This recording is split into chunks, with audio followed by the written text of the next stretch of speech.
کسی بھی شخص نے یہ نہیں سوچا تھا جب سیدہ زہرا کے دروازے پر حملہ کرنے جا رہے تھے کہ سیدہ باہر نکلیں گی، ان کی پلاننگ میں یہ تھا ہی نہیں، کیونکہ سارے مسلمان، سارے اصحاب رسول یہی سنتے تھے کہ نبی فرماتے تھے میری بیٹی زاہدہ ہے، میری بیٹی عابدہ ہے، میری بیٹی مصلی پہ بیٹھتی ہے اور جب عبادت کرتی ہے تو پاؤں سوج جاتے ہیں، اور اللہ کی آواز آتی یا حبیبتی اتنی عبادت نہ کر کے تمہارے پاؤں سوج جاتے ہیں۔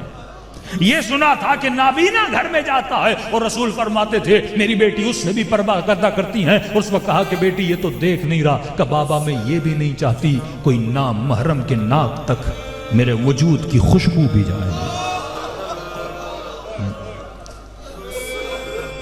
اب یہ بیٹی گھر میں بیٹھے کمال تو نہیں ہے، یہ تو ہیں ہی محجبہ گھر میں بیٹھتی۔ امتحان سیدہ فاطمہ یہ ہے کس بی بی کو دربار میں جانا ہے، یہ امتحان ہے۔ جب یہ امتحان دیتی ہیں تو خدا بتاتا ہے یہ دیکھو یہ مقام امتحان ہے۔ ابراہیم اللہ کے نبی ہیں، میں قرآن کے حوالے سے دے رہا ہوں، کل کوئی وہابی کوئی بات نہ کرے۔ اللہ نے اتنے سالوں کے بعد ابراہیم کو بیٹا دیا، بڑھاپے میں بیٹا دیا، قرآن کی آیتیں ہیں۔ جب بیٹا ملا اللہ نے کہا ابراہیم ایسی سرزمین پہ چلا جا ذی زرع زمین ہے، دانا اگتا نہیں ہے، پانی نہیں ہے، شدت کی گرمی ہے، کہ بیوی کو بھی چھوڑ بچوں کو بھی چھوڑ۔ ابراہیم نے سوال نہیں کیا خدا اتنے سالوں کے بعد بیٹا دیا تو یہ عالم کیوں؟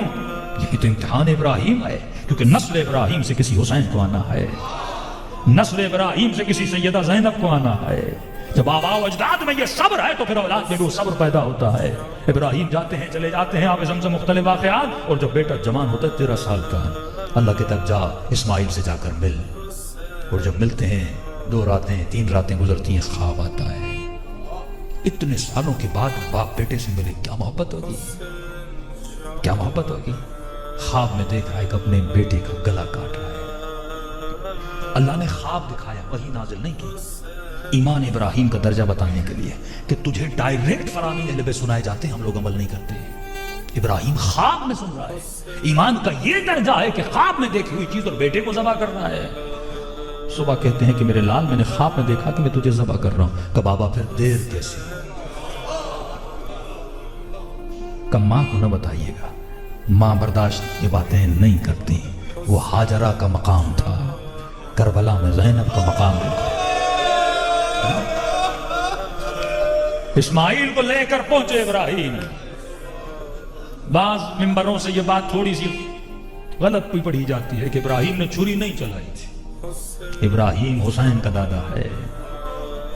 میرے مولا فرماتے ہیں چھری چلائی تھی، 1 بار نہیں 3 بار چھری چلائی تھی۔ دلیل یہ ہے جب اسماعیل واپس گئے تو گلے پر کیا تھے؟ نشان تھے کہ ماں نشانوں کو دیکھ کر رو پڑی تھی، اور یہ سوچ کے کانپ رہی تھی کہ گلا کٹ جاتا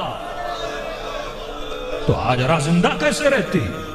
اے مفتی، اے مولوی، یہ قرآن ہے، خدا کیوں ایسا امتحان دے رہا ہے؟ اولیاء سے امتحان لیا جاتا ہے، عام بندوں سے امتحان نہیں لیا جاتا۔